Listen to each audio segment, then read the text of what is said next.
Auburn family, I know that we're still reeling after an embarrassing loss at home to Penn State, but thankfully you have a small token of happiness to take away from this weekend. We have another commit to talk about.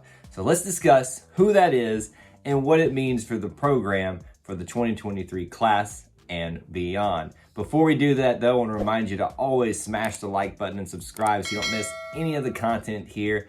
And I also want to thank members of our booster club like Ryan Reese, who help produce videos like this. Let's be honest, Auburn family, we all want to feel something after this Penn State weekend, especially something really good, because right now, all we feel is pain. But thankfully, we can celebrate a little something here, a new member to the Auburn family and a new member to the 2023 class. We've got Jamarrion Harkless deciding to throw his hat in the ring with the Auburn Tigers and becoming the next commit. And it's the second commit in less than a week that the Tigers have been able to muster in the 2023 class. He's a 3-star product from Lexington, Kentucky, and he decided to commit to Auburn over teams like Illinois and Ole Miss. Now, Illinois was actually his former team he was committed to, and he recently decommitted, and then Ole Miss was making a push alongside us. So thankful that the Tigers were able to fend off the former team, but also the other team that was coming after him. The Frederick Douglass High School product was here for San Jose State on an official visit, and 1 week later, even after an embarrassing loss to Penn State, decided to commit to the Tigers.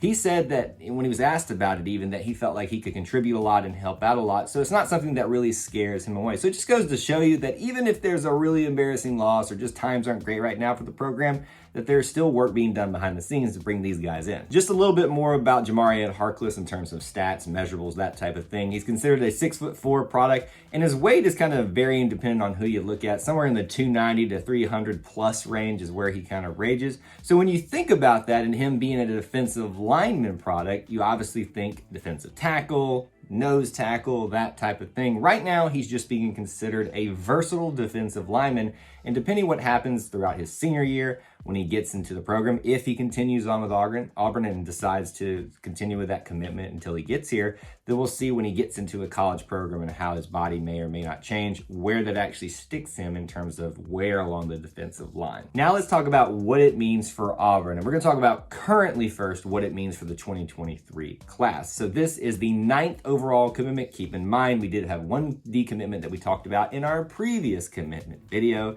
We won't go back and rehash that. You can go watch that if you'd like to hear us address that commentary. But he's the 9th overall commitment currently, and he's the 5th defensive commit, and technically the first true defensive lineman commit. Now, that's where things get a little bit iffy, because if you'll recall, and we've talked about it here on the channel, we've had 2 edge rushers in Ashley Williams and Wilkie Denard commit to the Tigers. So if you just want to kind of throw a blanket statement out there and they say he's the 3rd overall defensive lineman, you technically would be true. All the defensive positions, when considering edge versus true defensive lineman, can get a little bit gray at times. He's basically going to be a defensive tackle. That's the expected thing right now, so you can kind of consider him just the first defensive tackle / nose tackle commit at the moment. But what you're also starting to see is the filling out of the defensive lineman position, all the way from edge to the inside right now. So with 2 edges, now 1 interior-ish type of guy on board, it shows you that we're starting to make way and kind of filling that thing out for the entirety of the class, if that's how we're going to fill it out. Now let's talk about it and what it means for the future. And traditionally, you just look straight to the depth chart to try to guess where they might fall into playing time, especially early on. Always want to stress, make sure you consider these guys going to be red shirts, just because that's typically how things happen, so you're not disappointed if this is one of your favorite recruits and you don't see him a lot early on outside of those 4 games that they're allowed.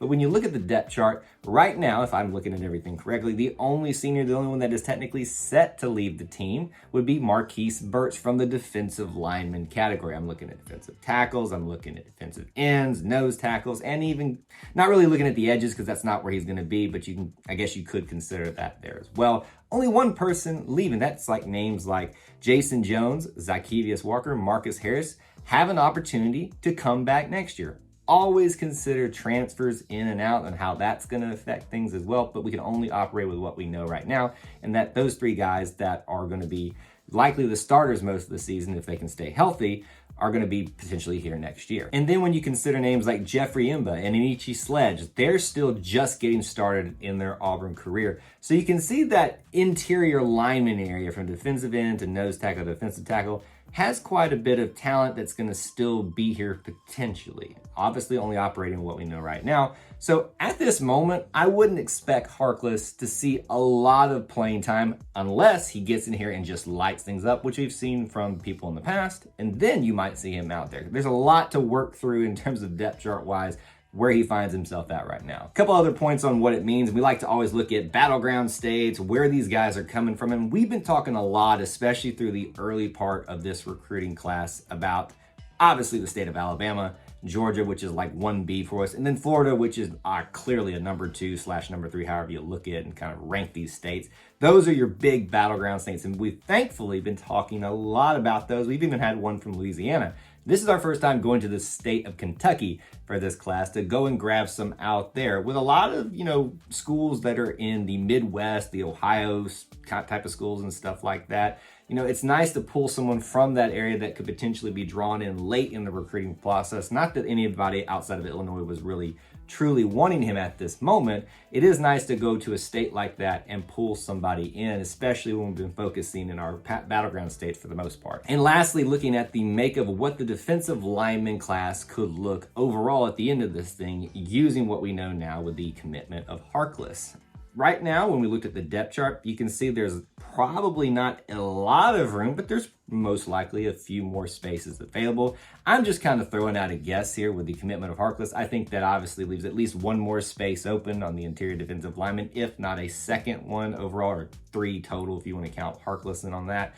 I just think that maybe there's going to be one more that we should plan for, maybe a third one coming down the line. And lastly, let's look at the defensive lineman makeup of the 2023 class. Obviously with the edges most likely taken care of and the beginning of the interior part of that defensive line, you wonder, is there going to be anybody else? And with the overall depth chart, the way it looks right now and who is and is not leaving most likely, I would suspect that we're not going to be looking for too many more names to be a defensive end, a defensive tackle, a nose tackle.